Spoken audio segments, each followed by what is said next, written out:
Here at Lincoln Farm, and great to catch up again with RJ, Robert Dunn. Firstly, welcome back to Campbell's Comments, mate. Yeah, thanks very much, Cambo. It's good to be back. It's been a little while, but it's good, beautiful weather, beautiful day here in Auckland. I don't know what you guys complain about the weather. I'll tell you what, it stopped raining 2 or 3 days ago, and that was the first time for about 2 or 3 months, to tell you the truth. Been a bit of trying conditions, actually. Lincoln Farms is where you're based from, but Mark Purdon's had to move across here because basically where he was stable just got way too wet for the horses. Yeah, just right next door, but some of these paddocks can be wet. I know when Morris McHenry was right next door to where Mark was, he was the same. It was really wet, just low-lying there. So, yeah, a bit tough on the horses. You're a passionate harness man. You're on a lot of committees. You drive a lot of parts of it. Exciting night of racing tonight. Auckland Cup, Rowe Cup. But, you know, one that I'm really passionate about as well is the Great Northern Derby. It's a great night of racing tonight at Auckland, isn't it? Yeah, super night. It's look, I'll tell you what, I'd say they'd be really thrilled with the Rowe Cup. The field's good. It's like take the champ out, an even field and a lot of really nice horses. And the Auckland Cup, smaller field but quality. And the Derby, it's going to be a great race. Well, we'll stay on the Auckland Cup just for a sec. It goes in, you've got two runners, you've got Bark and Smithy Sarah, both in that. And it seems to go in cycles a little bit. A lot of people panic about the depth of fast-class horses. And I'm guaranteeing in 3 or 4 years' time there'll be horses missing out and people will be saying, oh, how did this horse miss out on it? It is a bit of a cycle thing, isn't it, in harness racing? Absolutely. You know, I was a big part in dropping the term Cup class because in the old days you had to win 10 races to get into the New Zealand Cup. And mainly the New Zealand Cup. And anyway, and I was on the committee of New Zealand Metro at the time. We were struggling.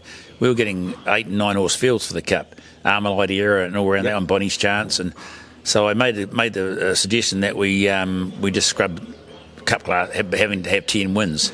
Never got over the first year, got it over the second year. First year I wanted to get it out because I wanted the Rackleys to be able to start in it because that would have been a great contest, the Rackleys versus Christian Cullen. Yep.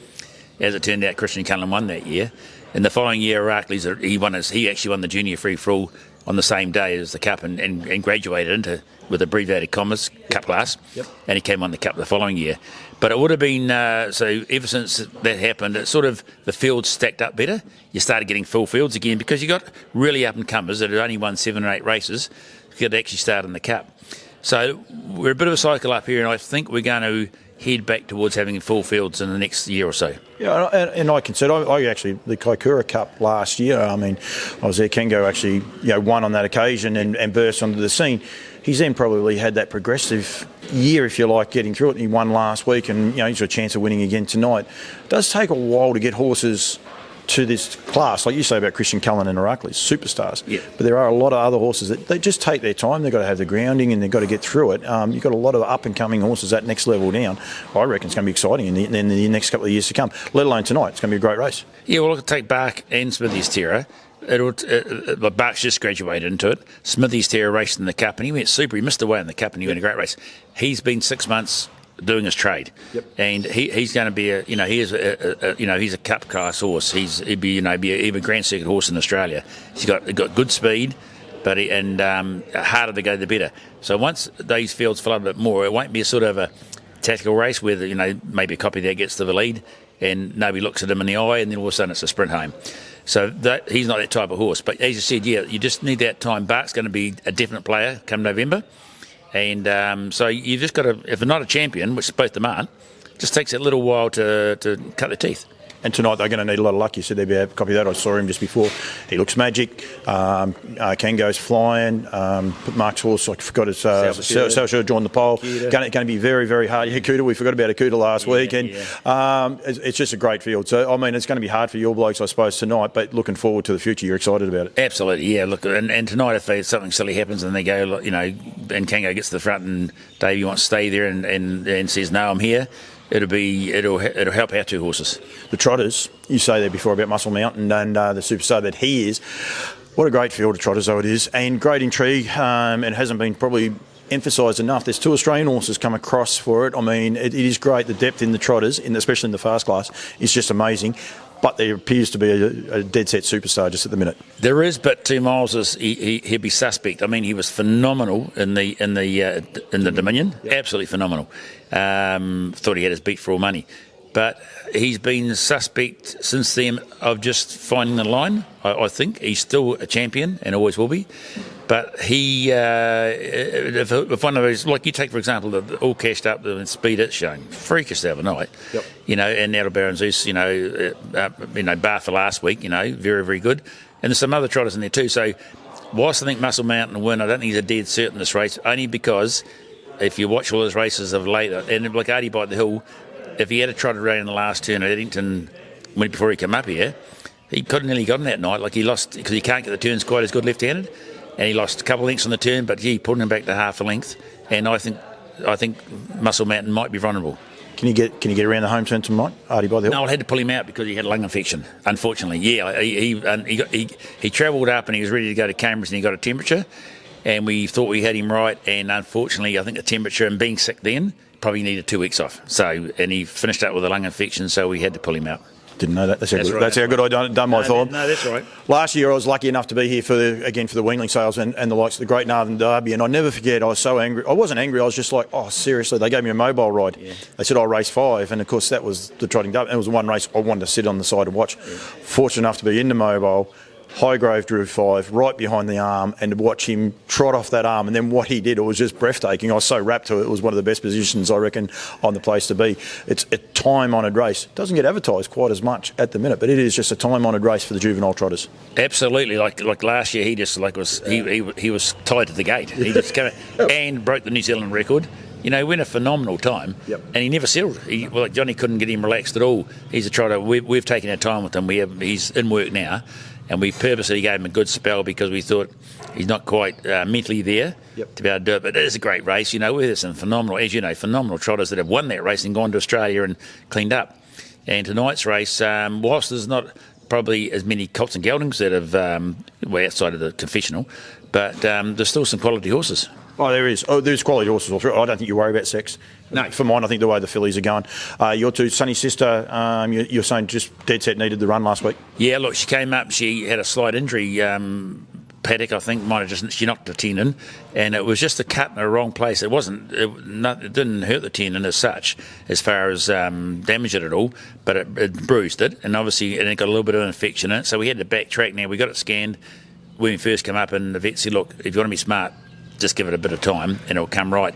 We did, and we've got it perfect now, but it took 2 weeks. And then I thought the other day Johnny was a wee bit disappointed, but look, I think she just blew out because she needed that run. And what happened when the false starter happened, she just pulled a block off in that one round before they got going. Yep. Johnny said he couldn't get a settled draw, and he think that took a lot out of her. Yeah, no, but she's an exciting horse. I think that last race she had at Addington, I keep telling all the Australians, go back and just watch that. It was just a phenomenal run, and she was a great second and very, very tractable on that occasion, which is something that she probably wasn't earlier on in the season, and she's definitely getting there. The penny's starting to drop. She's a clone of her brother. It's incredible. Does the same thing. Clamps the tail. Doesn't go to kick, but although he would.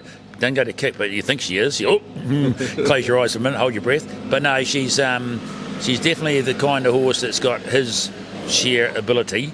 I think one day she'll get, you're not going to say she's going to be a Sonny, but she'll get up, go the fair way, and she could be an exceptional trotter, I think. She's got speed.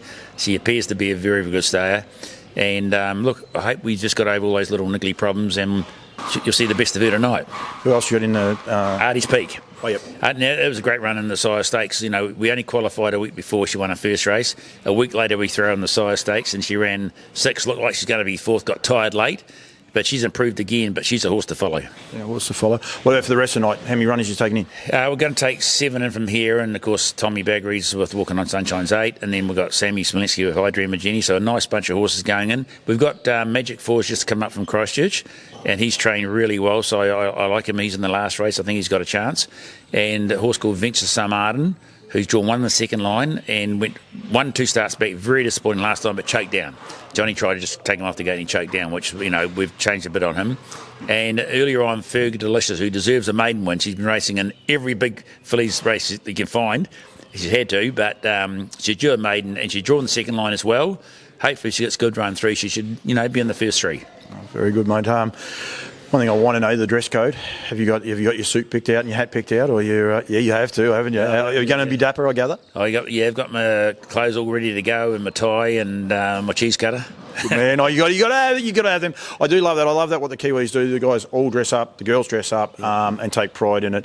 It's a very good night of racing. It's a great night of racing. It's Group 1 night, but it's part of a New Zealand Carnival, and we want people to be positive about the industry. We want people to get there, dress up, and enjoy the night and have a bit of fun. We've got a good crowd. I think just about everywhere sold out, so it's really good, and boys get paid or make it. There's about 80 going, so that's really good because they make a lot of noise. And it's going to be a great night. No, it will indeed. Just very quickly, take your cheese cutter off for a second. Put your business hat on. Huge announcements from Entain the other day. Yeah, really good. We've just got to wait to see how. Oh, look, fantastic. Doesn't matter which way you look at it. It's 150 million. We needed them to come on board, and Dean Shannon's he's a positive man. You know him probably a lot better than I do. But I just love the way he actually he's going to put a lot of heart and soul into this, and he said he's got a great marketing team over there, and that's exciting for us. So I think it's, in the next 12 months, it's going to make a huge difference to racing, especially in harness racing, but racing in general. And the great thing was he was at the Weanling sales yesterday, spent up big, which means he's putting back here into New Zealand racing. Those horses will stay here in New Zealand. They'll be trained in New Zealand. They might end up in Australia eventually, but he's backing New Zealand through and through, and that's the exciting part. Someone that's putting their money into the industry is actually really putting big money in and backing the industry, which I think is super exciting. I'm sure you, one as an elder statesman of the industry, and I mean that nicely, but also you're on boards and committees, and you want the industry to prosper and get bigger and bigger, and we all do, and I think it's super exciting. Yeah, well, we're very lucky, and we feel privileged that Dean's on part of us, part of our team. And look, I can only see us getting bigger and brighter in the future. So really looking forward to it. Okay, thank you. I'll make sure I get a photo of you dressed up nice and dapper tonight, mate, and I appreciate it very much. Thank you. Thanks, Paul.